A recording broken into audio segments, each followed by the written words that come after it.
guys, I hope you're amazing. Welcome back to my YouTube channel and thank you for stopping by. So this video is a continuation of the previous video. So yeah, it's actually a continuation of the same. Yes, so welcome back and let's continue with this conversation about Memento Mori. So actually last Wednesday was Ash Wednesday. To be very specific, I'm a Christian and I'm Catholic for that matter. Yeah, it was Ash Wednesday, and actually the reason I did this video at this time, the previous video, I literally talking about Memento Mori, was because I think I found a connection between Memento Mori and the concept of Ash Wednesday. So during Ash Wednesday, what happens? So of course is that the ash, the being applied the ash, and what happens, there are certain words that you're told as you marked the sign of the cross with the ash.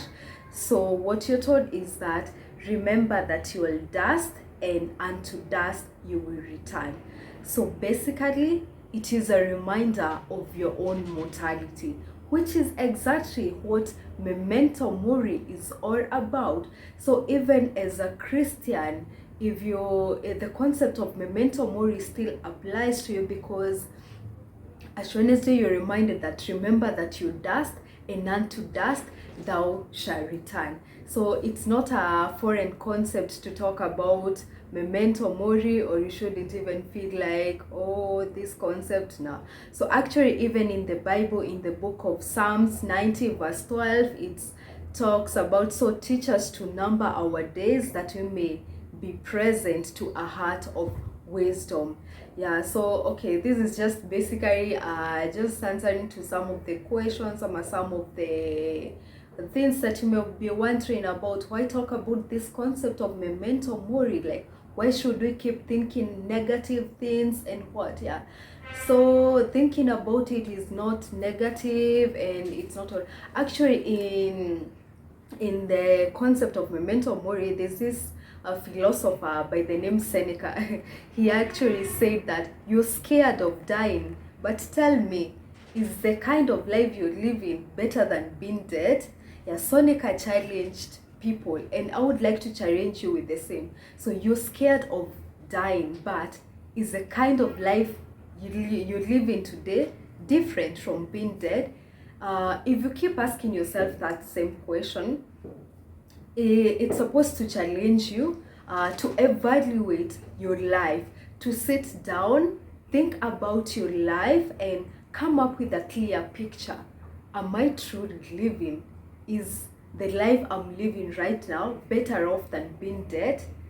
If there's no difference between your life and being dead, then it should challenge you, and it should challenge you to begin living, start living.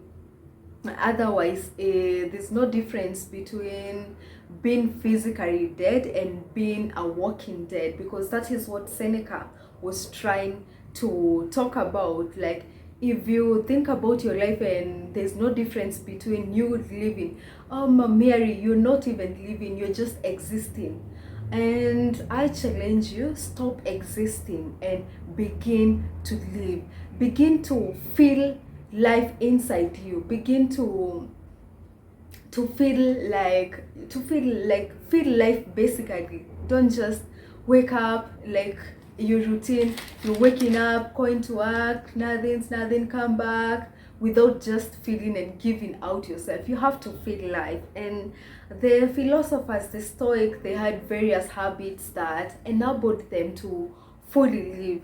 And one of the habits, of course, was to remind themselves of the concept of Memento Mori, because every time they reminded themselves that they would live life at any moment, they learned to treasure time.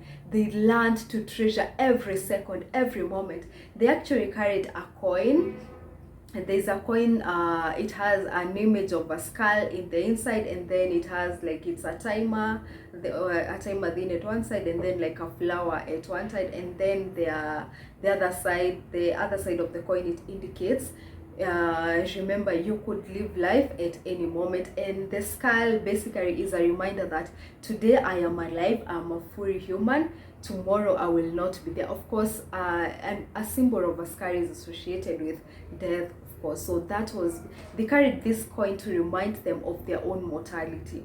So anytime they felt like they're not giving out their best, they're not living fully, they would remind themselves, Memento Mori. Memento Mori. Actually, there's a slave by the name, I think, Epictetus. He was a former slave and a philosopher. And in talking about Memento Mori, he would tell his son, as he would say that as you kiss your child goodnight, whisper to yourself, he may be dead in the morning. So he had that habit. As he took his child to bed every night, he whispered to himself, this child could be dead in the morning. And I think by understanding that, there would be a chance that they would not be with this child tomorrow. It gave them the sense to be grateful, to take advantage of time, to take advantage of the present moment and give their best. Yeah, so by embracing the concept of Memento Mori, they were able to appreciate life and every second and every moment. Another habit that I enjoyed about the Stoics, some of the philosophers, in terms of Memento Mori, was that you anticipate everything. By anticipating everything is like, get prepared for anything. Anything could happen. This necessarily doesn't mean that you have to be negative. Of course, I know we have this thought that we have to be very optimistic. Yeah, yes, be optimistic, but then some things are beyond your control and you cannot control them. And in terms of this, I think I can relate it to one prayer that I really do love very much, and every morning as I go out, I like saying it, and this is a serenity prayer. Basically, it goes like this: Dear God, grant me the serenity to accept the things I cannot change, courage to change the things I can, and wisdom to know the difference.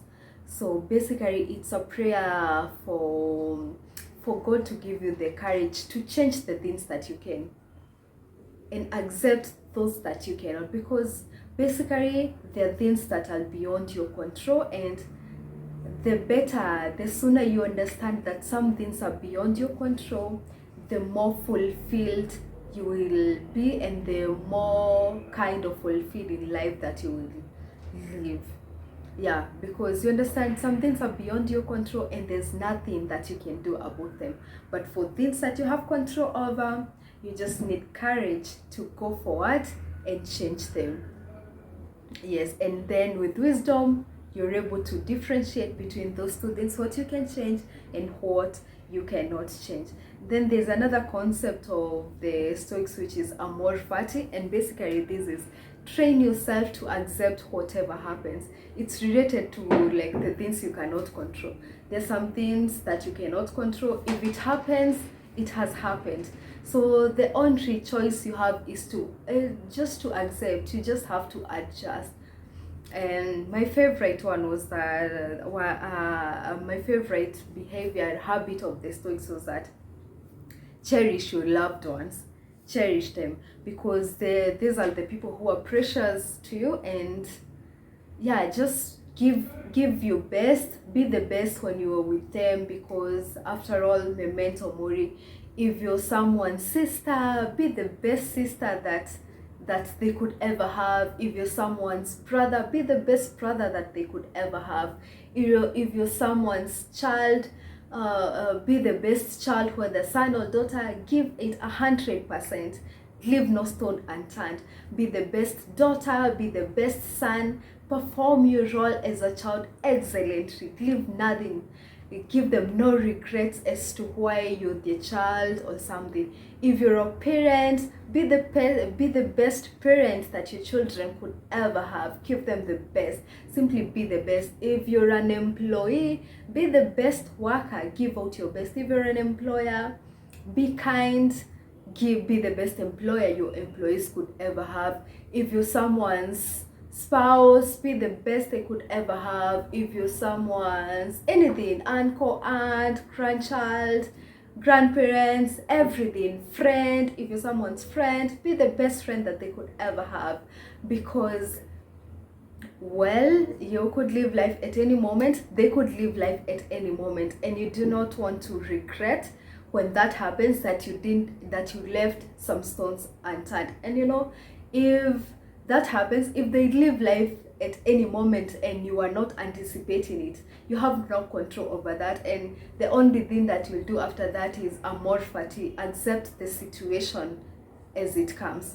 And then also, in relation to that, there's this one thing that I found quite amazing, and I think when you understand this, I think you're going to understand people more.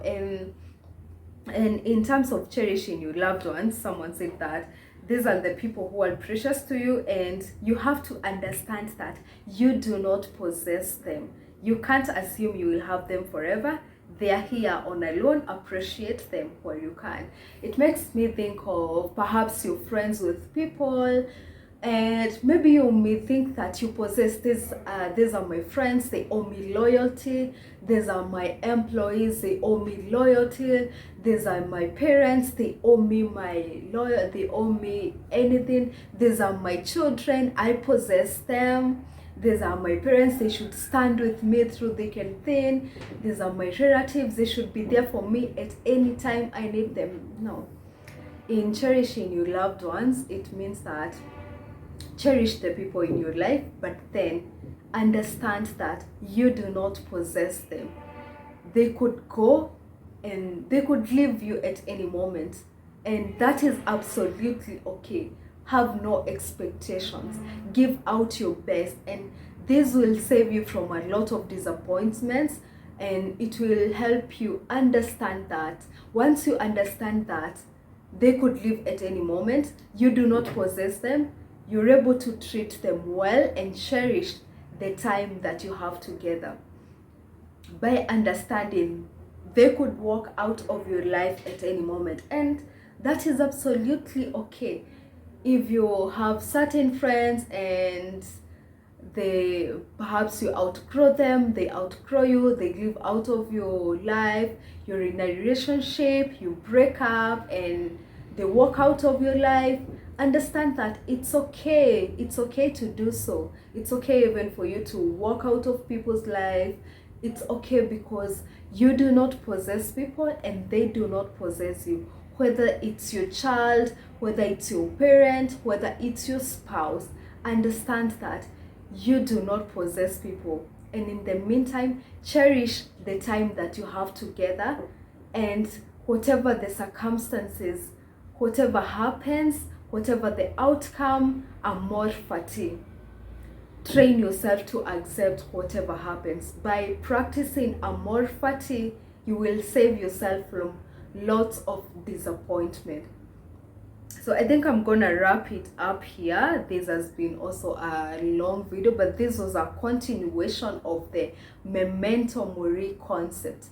Understand that you could live life at any moment, and let that control your words, your actions, and your thoughts. Cherish the people in your circle, love them, give your best to the world, give them your energy, and remember, amor fati. Train yourself to accept the outcomes. Whatever happened, train yourself to accept the outcome. Memento Mori. And I like this concept of course there's a Memento Mori, and then there's something else, Memento Vivere. Memento Vivere is you have to live life. So if you join these two words, I could tell you Memento Mori, Memento Vivere. Remember you will die, and so you must live. Stop existing, begin to live. Remember that one day you will live life. You could live life at any moment, so you have to begin living today. Begin to feel life. Go out, seek inner peace, seek within, seek answers within, because start living, seek your purpose. Go for what you want, chase those dreams, chase those goals, but even after you achieve them, even in your highest moment, even in your peak moments where you're filled with ecstasy of success. Always remember, even in those moments, Memento Mori. However, all in all, Memento Vivere. You must begin to live, for you could live life at any moment. This is it for today. My name is Purity and this is a Ms.Matheri show. Memento Mori, Memento Vivere.